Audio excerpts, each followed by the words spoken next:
உங்கள் சத்யாவில் full Moon sale காலை 9 மணியிலிருந்து இரவு 12 மணி வரை. மே 1 ஒரு நாள் மட்டும். வணிக சிலிண்டரை தொடர்ந்து பெட்ரோல் டீசல் விலையை மத்திய அரசு உயர்த்தும் என எதிர்க்கட்சித் தலைவர் ராகுல் காந்தி எச்சரித்துள்ளார்.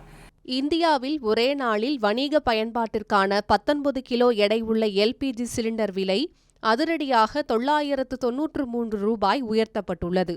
5 கிலோ எடை உள்ள சிறிய வகை வணிக சிலிண்டரின் விலையும் இன்று 261 ரூபாய் உயர்த்தப்பட்டுள்ளது. அதேபோல வீட்டு உபயோகத்திற்கான 14.2 கிலோ எடையுள்ள சிலிண்டர் விலையில் எந்த மாற்றமும் செய்யப்படவில்லை. இந்நிலையில் அடுத்து பெட்ரோல் டீசல் விலை உயரும் என மக்களவை எதிர்க்கட்சித் தலைவர் ராகுல் காந்தி தெரிவித்துள்ளார்.